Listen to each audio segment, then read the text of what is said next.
Dobrodošli v Kinodvorišču, dobrodošli na Otoku v Ljubljani. Včeraj smo s prav istim filmom, ki smo ga gledali danes, Poštarjeve bele noči, zaključili 11. edicijo festivala Kino Otok Izola Cinema. Film smo pokazali na naši imenitni lokaciji na Mancijolijevem trgu, bilo je prelepo in tudi včeraj je film predstavila koscenaristka filma Jelena Kiseljeva. Dobrodošla. Mislim, da se lahko vsi skupaj pozdravimo še enkrat. Спасибо, hvala. Mogoče bi naš pogovor začeli na začetku, pri naslovu filma Poštarjeve bele noči.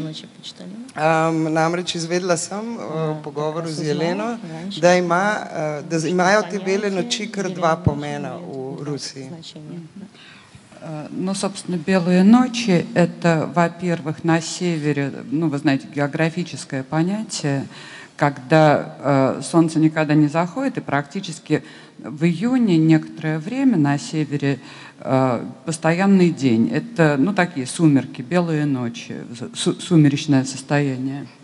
Kot veste, na severu, pač geografsko gledano, na junija so bele noči in takrat sonce nikoli ne zaide, je ves čas svetlo. И еще сочетание «белые ночи» имеет более такое поэтическое, в поэтическом смысле, значит бессонные ночи. Poleg tega pa imajo še poetičen pomen, to pomeni noči brez sna. Film, ki smo ga gledali, je neverjetno avtentičen. Mogoče ste že slišali, da je posnet na resničnih lokacijah z resničnimi prebivalci teh lokacij. Pa se mi zdi zanimivo, kako je nastal scenarij za tak film. Но сначала у нас была некоторая история, которую мы придумали еще не только до съемок, а до того, как нашли наших героев. Najprej smo imeli neko zgodbo, ki si je nismo izmislili, preden smo začeli gledati, ampak potem, ko smo našli šele naše junake filma. Андрей Кончаловский очень хотел снять фильм про труднодоступную русскую деревню, куда только почтальон и может добраться. Andrej Končalovski si je zelo želel posneti film o težko dostopni ruski vasi, v kateri se pač prevažajo samo poštari. И мы начали поиск почтальона, потому что его творческий замысел режиссера был таков, что это должны быть реальные люди, реальная деревня. Začeli smo iskati poštare, ker si je kot režiser zamislil, da bi to morali biti realni poštari in realna vas. Когда мы производили ресерч, мы очень много объехали людей, человек 30, наверное, мы с ними познакомились. Ko smo delali raziskave, smo v bistvu spoznali okoli 30 ljudi. И потом, когда мы нашли нашего героя Алексея Трепицына, то история изменилась, потому что эта история должна была соответствовать человеку, то есть он должен был жить в этой истории так, как жил бы в реальности.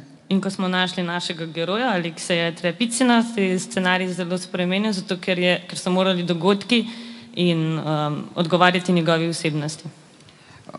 И потом уже на съемках тоже некоторые вещи, базовая история с тех пор не менялась, но некоторые вещи просто мы видели и снимали, или слышали о них и воспроизводили, и смотрели, насколько органично люди действуют вот в этих ситуациях, и старались, чтобы это было все максимально органично. Osnovna zgodba se ni spreminjala, spreminjali so se samo nekateri detajli in situacije, ker so gledali, kako ljudje okoli tega reagirajo nanj in da bi čim bolj izpadlo realno in pač organsko. Realno, mislim, naravno. Ну и потом был еще долгий монтаж, поскольку было много съемки практически документальной, и там еще на отборе тоже что-то менялось. Мы выбирали то, что режиссер выбирал, то, что казалось более соответствующим его замыслу. In potem je bila še zelo dolga montaža, zato ker je bilo veliko posnetkov dokumentarnih in je režiser izbiral, kaj se mu zdi najbolj primerno in najbolj realno, da paše v film. Ampak kako konkretno ste našli poštarja? Te širjave v filmu so zelo širne. Kako točno bi niste se našli podali? poštaljona? Ну, мы объехали, мы почти год ездили по России, ну, с перерывами, естественно, но заняло это около года. Мы знакомились с разными людьми и искали человека, который бы согласился сниматься, который был бы интересным сам по себе. Понимаете, бывают гениальные режиссеры, гениальные операторы. Этому фильму повезло и с тем, и с другим. А еще бывают просто гениальные люди. Вот наш Леха Алексей, он просто какой-то гениальный человек. Это сразу было видно, и поэтому мы стали с ним работать. Eno leto so potovali po Rusiji in iskali primernega človeka, iskali so človeka, ki bi se strinjal, ki bi bil pripravljen to delati in ki bi bil poleg tega še zanimiv. Kot vemo, obstajajo zanimivi snemalci, zanimivi režiserji in v tem primeru, v primeru tega filma jim je uspelo z obojim. Poleg tega jim je pa še posebej uspelo, ker so našli zanimivega človeka, ker ta Aleksej je res zanimiv človek. Это как Диоген, человека ищу. Что? Человека ищу. Диоген, знаешь? Aha, kot je Diogen iskal človeka. Pa verjetno pri tem principu dela so mogoče bile priprave daljše kot same snemanje. К самому фильму, чем снимали его. Да, безусловно, мы готовились год, может быть, даже, сейчас я не вспомню, но около года, а снимали 3 месяца. Ja, pripravljali so se eno leto, približno eno leto, snemali pa samo 3 mesece. Pa so priprave potekale, ne vem, v Moskvi ali ste bili tudi z temi ljudmi dolgo časa, preden ste začeli snemati? Или вы проводили время с этими людьми? В основном с этими людьми, то есть, ну, в Москве мы потом обдумывали, обсуждали, а в основном мы ездили, разговаривали с людьми. К Алексею мы ездили до съемок 3 раза, мы успели как-то с ним подружиться, и поэтому, я думаю, у нас хорошо пошли съемки. Predvsem so se družili z ljudmi, v Moskvi so potem vse to samo še predebatirali in razpravljali o tej stvari. K Alekseju so 3-krat šli in so uspeli ratati zelo prijatelji in zato jim je tudi ratal tak film. Kako pa so potekali recimo delo priprave z igralci? Verjetno ni bilo nekih dialogov, ki bi jih mogli se naučiti. Не было диалога. Не было никаких диалогов, а были ситуации. То есть мы создавали в рамках этой истории ситуацию, и каждый раз им объясняли даже не что они должны делать, а что происходит, и что бы ты сделал, если. V bistvu ni bilo nobenih dialogov, bile so samo situacije. V okviru zgodbe so jim povedali, kaj naj bi se naredilo in kaj bi ti naredil v zgodbi, če bi bilo. Мы их совершенно не обманывали и каждый раз объясняли, что происходит, но они до самого конца не знали, чем закончится история, поэтому им самим тоже было интересно. Nič jih nismo prinašali okrog, nič jim nismo povedali napačnega, samo do konca tudi oni niso vedeli, kaj se bo zgodilo in jim je bilo zato prav zanimivo snemati do konca. Kaj pa so bile kakšne okoliščine, ki so najbolj mogoče presenetile ta tok snemanja, tok zgodbe? Какие-нибудь события, которые были самые удивительные? Ну, на самом деле много было каких-то интересных и удивительных вещей. Например, тот же Леша Алексей, он работал с нами не только как актер, он нам во всем помогал. И как-то нам пришлось, ну, просто для картинки косить траву в озере, на дне озера, потому что нам надо было припарковать лодку, а там трава, лодка не проходит, у него мотор сломается. И мы все, ну, Леша, наша девушка-администратор, они там по пояс в воде косили эту траву. Zelo veliko je bilo zanimivih stvari in presenetljivih. Ta Aleksej ni bil samo naš igralec, ampak nam je predvsem vsem pomagal. Recimo enkrat smo morali pokositi tudi travo na dnu jezera, da bi lahko parkirali njegov čoln in potem se je kosil to travo, ampak vmes se mu je pokvaril motor in mu je asistentka pomagala. Потом еще у нас было вот, там есть такой прием камеры наблюдения, когда мы устанавливали камеры в домах, и люди с ними какое-то время просто жили, чтобы они привыкали к камерам. Potem so imeli pa še tako metodo, da so kamere postavili v hišah in potem so ljudje nekaj časa živeli s temi kamerami, da so se navadili in posledično pozabili na njih. И сначала мы, когда отсматривали потом материал, сначала было очень забавно, потому что они тыкали в камеру пальцем, они перед ней что-то как-то пытались изобразить, а потом совершенно забывали и жили уже своей, привыкали и жили своей жизнью. Najprej je bilo predvsem zabavno, ker so vsi s prsti se dotikali kamer, delali kakšne šale, potem so se pa navadili in so čisto normalno živeli. Jaz bi mogoče na tem mestu vprašala gledalce, če ima kdo kakšno vprašanje, prosim.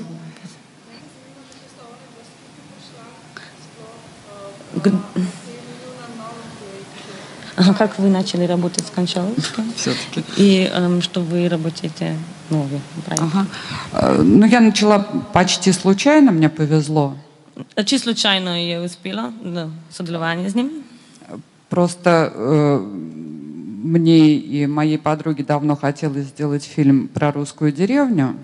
Ona in njena prijateljica sta že dolgo časa hoteli narediti film o ruski vasi. Но у нас это дальше замысла пока не шло, а моя подруга тогда работала с Кончаловским на предыдущем проекте, как второй режиссер. Ampak nikakor nismo realizirali te zamisli. Moja prijateljica je pa delala kot druga režiserka z Končalovskim. И она сказала, что вот Кончаловский собирается снимать фильм про русскую деревню и ищет соавтора. И предложила мне послать ему то, что я написала для вот нашего с ней, ну просто как некий тест.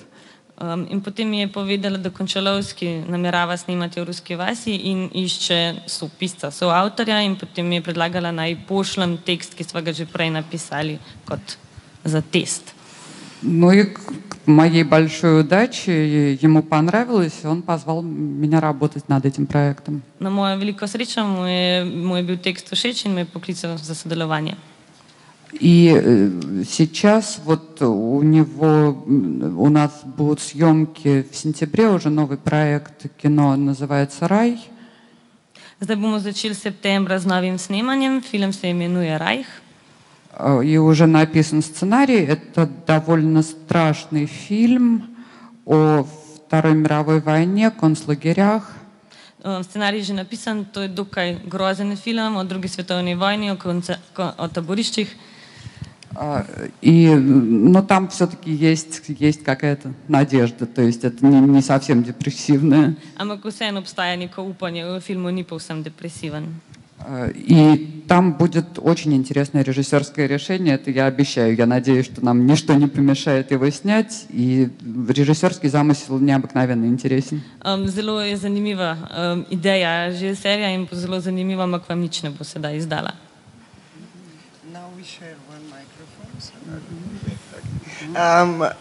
Jaz bi mogoče se še malo vrnila na snemanje. Zanima me, kakšna ekipa, kako številčna ekipa je prišla v to vas, v ta kraj. In kakšna je bila, mislim, kako so se res odzivali prebivalci? Je bil občutek, da ste vsiljivci ali ste bili vanzemalci? Bili marsijani. Ну, до полного метра у нас была довольно маленькая группа, 25 человек. Za polnometražni film je bila dokaj majhna ekipa, 25 ljudi. Вот, то есть 3 камеры ну, мы не считаем актеров, естественно. 3 камеры, in če ne štejemo avtorjev še. Вот, а люди реагировали интересно, то есть те, с кем мы договорились заранее, они уже знали, они некоторые отказывались, некоторые стеснялись, некоторые, наоборот, приходили и хотели все-таки сняться у нас. Ljudje so pa zelo zanimivo odreagirali, nekateri, ki so se že prej strinjali, so potem se odpovedali projektu, nekaterim je bilo nerodno, spet drugi so pa prišli in so želeli sodelovati. Но вокруг ходило множество слухов о том, что за кино мы снимаем. Ampak bilo je veliko govoric, kakšen film da snemajo. Например, мы как-то услышали, что Кончаловский снимает фильм про то, как мужик нашел ящик водки и что из этого вышло. Slišali so, da Končalovski snema film o tem, da je nek moški najdel luknjo v ladji in kaj je pol prišlo iz te ladje. Ну, как вы могли видеть, это не совсем об этом. Kot ste lahko videli, sploh ni o tem. Некоторые Леше завидовали и как-то считали, что он на этом невероятно озолотился, получил кучу денег, что неправда. Nekateri so mislili, da je za ta film dobil zelo veliko denarja, kar ni res. Но, в принципе, людям было интересно, потому что там довольно мало что происходит, и поэтому это было для них тоже своеобразное развлечение. Ljudem je bilo po veliki meri zanimivo, zato ker se v tej vasi zelo malo dogaja in je bilo to neke vrste zabava. Kje pa ste živeli, kje ste spali? Kje вы ночевали? Мы жили, вот сейчас вы видели, то есть пару раз нам пришлось ночевать в деревне, где, собственно, живет почтальон, в доме, вот, ну, в одном из домов. А вообще мы жили в гостинице, там даже есть гостиница в той деревне, где находится вся цивилизация, где почта, автобусная остановка. Но гостиница маленькая, мы заняли всю гостиницу, съемочная группа заняла всю гостиницу. И, ну, там были 2 кухоньки на 25 человек, 3 души и 3 туалета.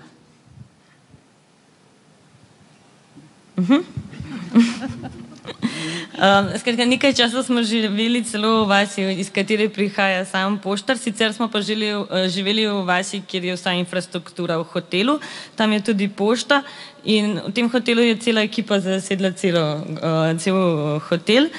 Bila je zelo majhna, bili ste 2 kuhinje, 3 tuša in 3 stranišča. Ko ste govorili o kamerah, ki so bile tudi za kakšne situacije postavljene po vasi, kako se je pa snemal zvok? Mikrofoni so bili kar postavljeni? Камеры наблюдения использованы как раз там, где практически нет звука. То есть это вот в начале, в экспозиции, когда все просыпаются, в конце, когда все засыпают, и несколько сцен, где люди практически не разговаривают. Te kamere so postavljene predvsem v scenah, kjer ni zvoka. Se pravi na začetku, ko se vsi prebudijo in na koncu, ko grejo vsi spat in še v nekaterih scenah, kjer ни звука. Ну и еще в сцене разговора 2 героев, но тогда это было, они были в микрофонах, просто они гораздо больше наговорили, чем мы сняли, когда Леха и Юра говорят о жизни. In še tam, ki se 2 prijatelja pogovarjata o življenju, Ljoha in Jura, tam sta imela pa mikrofone, čeprav sta povedala veliko več, ampak smo potem izrezali. Mogoče še kakšno vprašanje iz publike? Lepo prosim, ali pa vtis, kakšno mnenje? Что-нибудь из публики.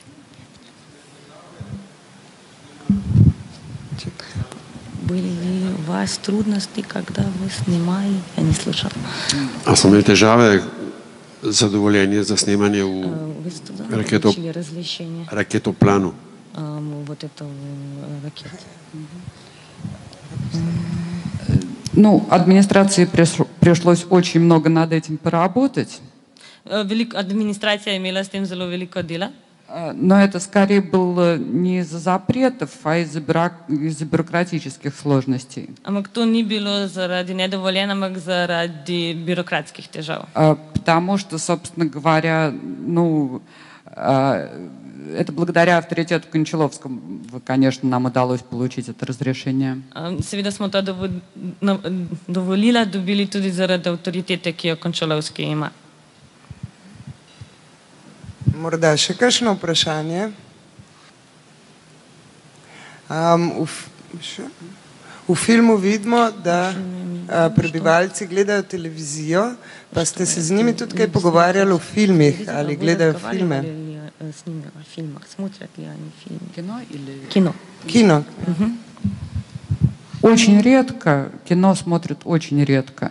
Зelo редко глядаю фильмы. Кинотеатра там нет. Кино там ни. То, что они смотрят по телевизору, ну, телевизор в основном работает фоном. Его редко по-настоящему смотрят. Бывает, но редко. To, kar gledajo po televiziji, ampak televizor imajo večinoma samo za ozadje. Se zgodi, da kaj gledajo, ampak se precej redko. Но, в частности, там оказалось, что вот эти 2 сестры, Татьяна и Ирина, которые в очках, такие 2 худые женщины, вот они очень любят фильм Кончаловского «Сибириада» и очень много с ним о нем беседовали. Izkazalo se je, da te 2 sestre iz očali, Tatjana in Irina, tisti ta suhi, imate zelo radi, ima je zelo všeč film Končalovskega Sibirjada in sta se zelo veliko z njim o tem pogovarjali. Kako prosim?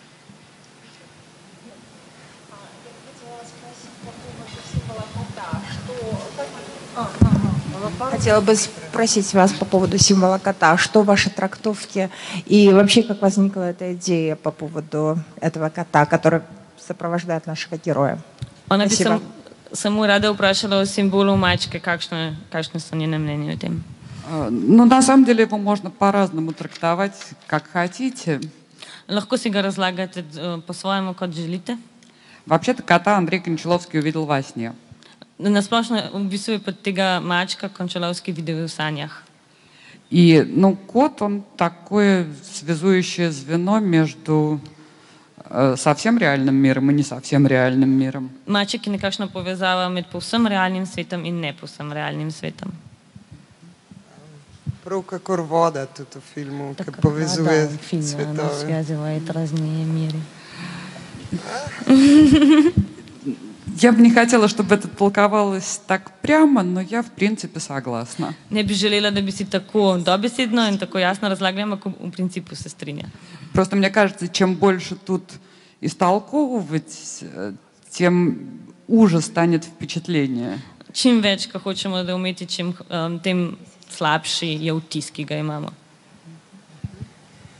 Se vam zdi, stvari, ki se dogajajo v filmu, niso vedno lepe, ampak na koncu je občutek filma nekako, kljub temu, da mogoče malo grenak, vseeno lep.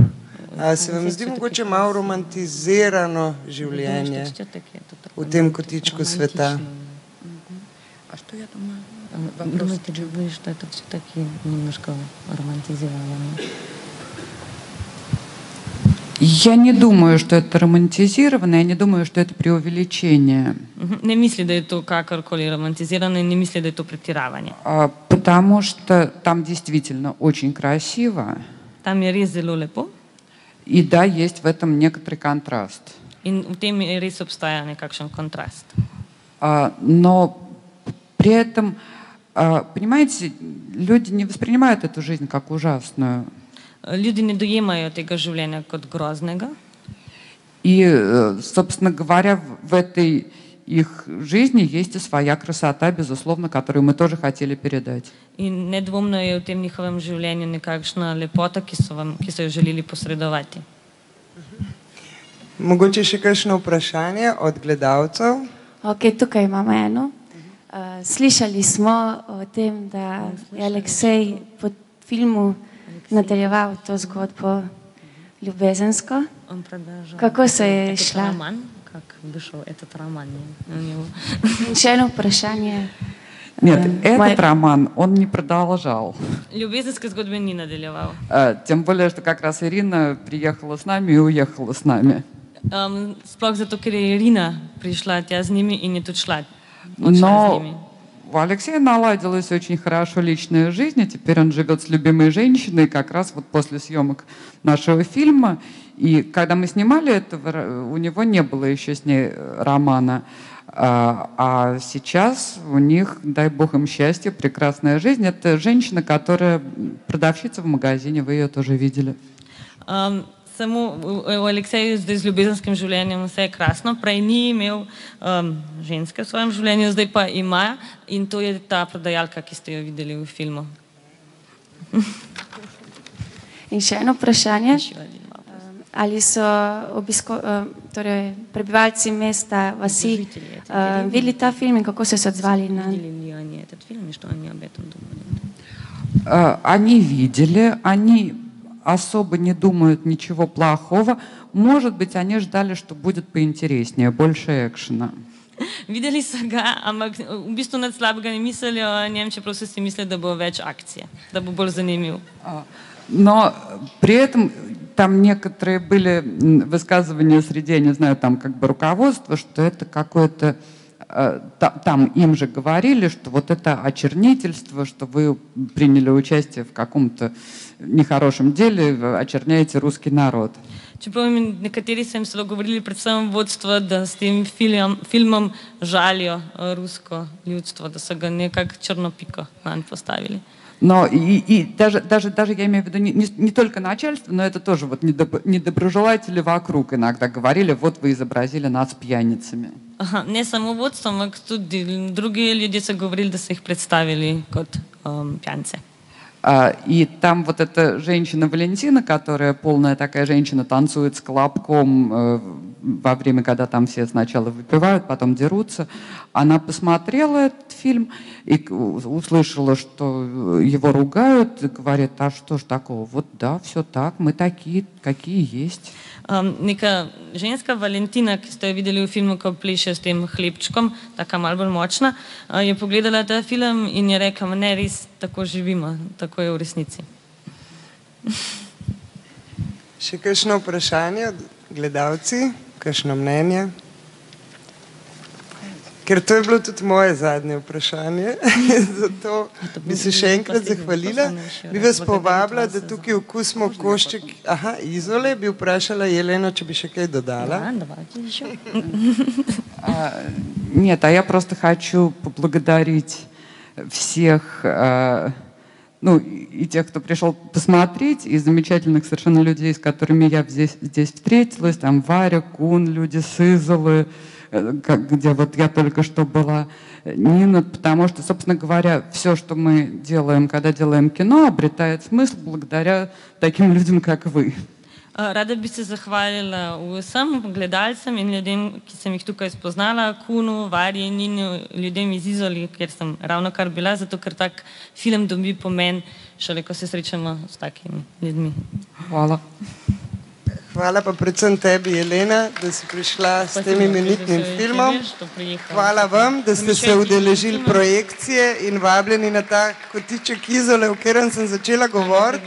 V Izoli so pomembni filmi, so pomembni filmski ustvarjalci, ampak zelo pomembne so tudi te fini zalogajčki, ki jih dobimo vmes, kot recimo hrana v Bojolu na Mancijoljevem trgu. Hvala.